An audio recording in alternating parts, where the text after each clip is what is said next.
Ono a pasteur, ono a pasteur, fandarana amaliana ireo fanontaniana mety hanitikitika anao mpiaino mahakasika ny soratra masina.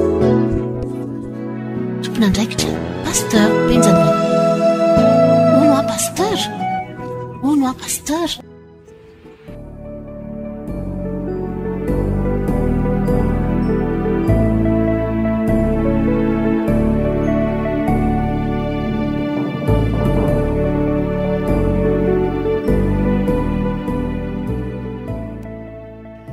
Betsaka ireo olona vaovao tonga ty amintsika no fanatsafa amin'ny pastera eo ka rehefa miresatresaka eo sady hoe izahay ozy ny antitra baiboly tary dia lasa ambety nydresaka ao anatin'ny fampianarana soratra masina ny sabata izay natao ihany taloha fa resaka lalovana fotsiny. Ny antony zany dia mitsoka be mihitsy lay rivotra sabata ary mahakasika ny aty fanahin'ny olona ka mahatonga ny olona tsy lamina raha tsy mazava le izy.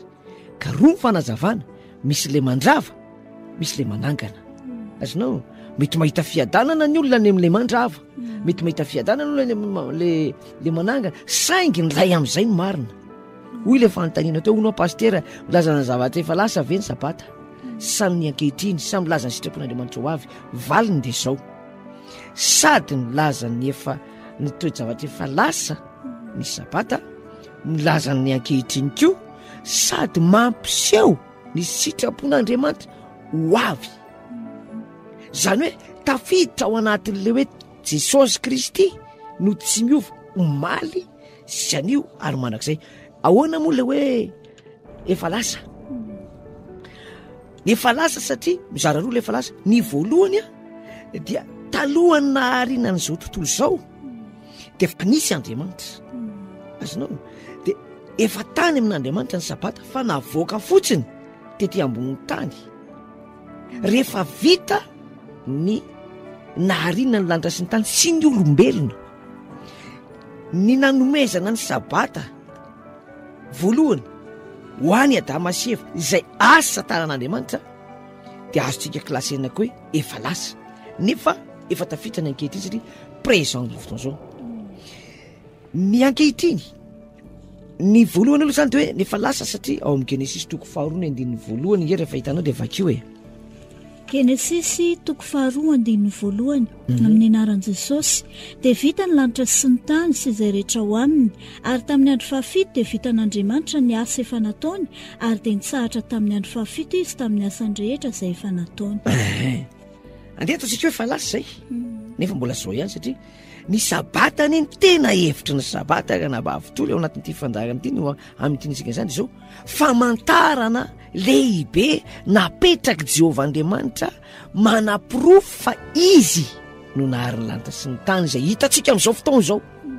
Azonao izy no nahary zany ka mampiseho zany ny efa lasa sy ny ankehitriny. Andevaka itsika ny ankehitriny eo amin'ny Hebreo 4:4-5 ohatra hatrany amin'ny 1:10. Amin'ny anaran'i Jesosy, fa raha Josoana nanome azy fitsaharana dia tsy mba ho nilaza andro hafa izy taorian'izany, koa dia mbola misy sabata fitsaharana ho an'ny olon'Andriamanitra. Fa izay niditra tao amin'ny fitsaharany dia izy koa no nitsahatra tamin'ny asany tahaka an'Andriamanitra tamin'ny azy. Koa aoka isika zo toiditra amin'izany fitsaharana izany, fa ndao isola latsaka tsy finoana tahaka izay. Eto zany dia misy le ankehitriny hoe mbola misy ny sabata ho an'ny olon'Andriamanitra. Zany hoe tamin'le lasa zany io teneny hoe mbola misy io lay lasa actualisé zany hoe lasa ankehitriny satria mbola misy ny olon'Andriamanitra, satria mbola mitondra an'le titra sy voninahitra Jehovah Andriamanitra manao hoe pahary ny lanitra sy ny tany izy, ary mbola eo le lanitra sy ny tany zay lazainy hoe tsy misy foana akory ny lalàna na dia teny-tsoratra iray azy mandra-pahafoana ny lanitra sy ny tany. Raha mbola eo zany ny lanitra sy ny tany dia mbola mitoetra le sabata. Andeha rejerentsika ny amin'ny hoe fa maneho ny sitrapon'Andriamanitra ho avy satria zao rehefa rava ny lanitra sy ny tany dia anao lanitra vaovao sy tany vaovao ny tompo. Apokalipsy 1:20. Apokalipsy 1:20 ny 9 sy ny 7 lanitra vaovao sy tany vaovao. Apokalipsy 2:20 andininy 4:20 ary ny firenena maro no andeha amin'ny fahazavany ary ny mpanjakany tany dia mitondra ny voninahiny ao anatiny. Ary ny vavahady tsy arindriny akory amin'ny andro fa tsy mba hisy alina ao. Ary voninahitra sy ny ajany firenena maro dia hoentiny ao anatiny ary tsy mba hiditra ao mihitsy izay tsy masina na izay manao vetaveta na izay mandaingy fa izay voasoratra ao anatin'ny boky ny fiainana izay any zanak'ondry any. Io zany le mampisehoantsika any amin'ny lanitra vaovao sy tany vaovao. Azonao na dia tsy misy aza ny masoandro sy ny volany fandimy amantarana hoe lasa izay ny voalohany fahatelo dia mbola misy olona Andriamanitra any. Ary ny sabata any dia famantarana fa Jehovah Andriamanitra ihany no hanao ny lanitra vaovao sy tany vaovao. Ny sabata zany dia famantarana fa créateur, mpamorona Jehovah. Ao amin'ny Isaia 66 ny 2:20 sy ny 3:20. Isaia 2:20 andininy 2:20 sy ny 3:20 amin'ny anaran'i Jesosy.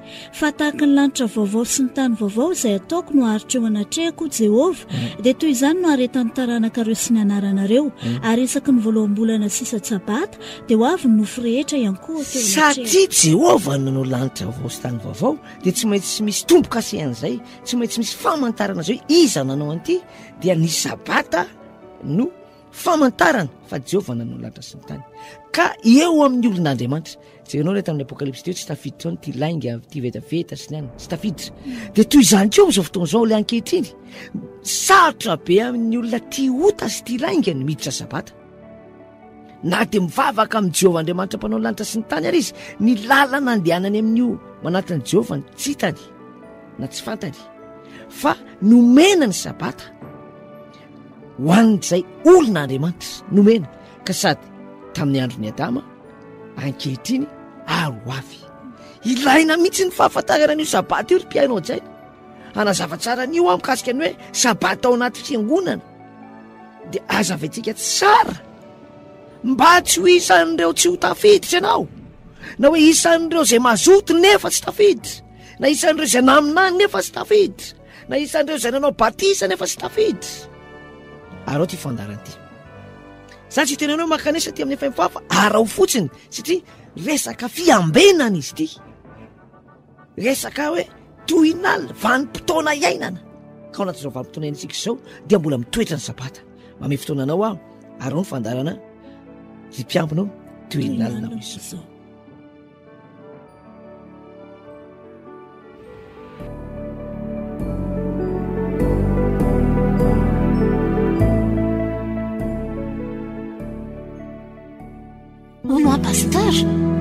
Hono a pasteur fandarana amalina ireo fanontaniana mety anitikitika anao mpiaino mahakasika ny soratra masina. Tompona andraikitra pasteur Benjamin. Hono a pasteur